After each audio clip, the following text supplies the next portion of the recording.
هادي. طبعا اف حكيمه درچوی کلیجا زمانه بشه انگلیزی الموصله جامعه مصر زانکویا مصر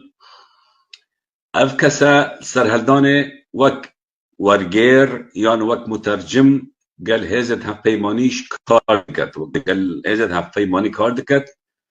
و تبي سردمي دوا هنيا ديت نطو ايك نطو دوي دا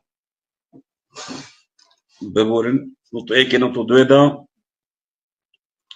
دزيك وطالعنا كامازون هبول سد بخمه بقراد اجهزه خستخانه بلدوزر هميت برنا ايران هميت برنا ايران فروتن ابي حكيم قصير كي حكي فتاح هادي عندك رابورت السرفان دزيا عندك رابورت سرفان دزيا دانا تحالفه و ابا بشكل سيستماتيك بموافقه بارتي مسعود بارزاني بعد زياد كانوا وان اجهزه وان تشتاش كردستان دارت خلون بنا ايرانه الفيرا بيت حاسين كويه وكلي ادقرن بنا سجنا قدشه تحقيق بيت كان لكورينا قال كان حاكم كالويري حاكم قورانه دوباره ده بجم حاكم قوران ويري حاكم بو برا خب دلي هسك هبو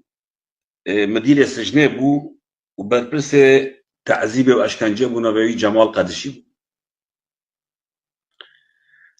افكر ديار اعتراف ناكتن يان كاتشت بجتن حاكم قوران ببن تحقيقه كيف كان وتعذيب دن واعتراف بخورتيجي واقل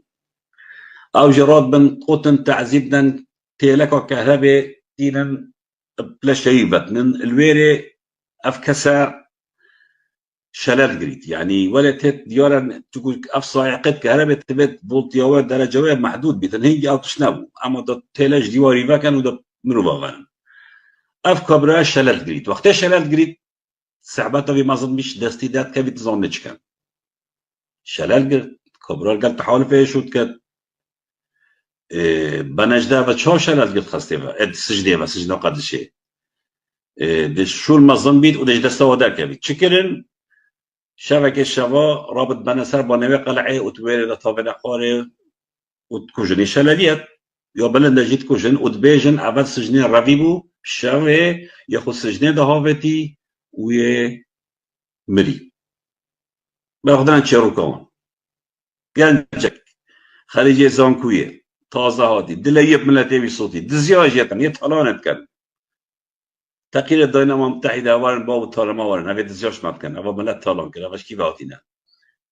قرن بنا قدشي وحاكم قوران الويري وابق جبال قدشي وأباجي ايكش دي توانت حاكم قورانيا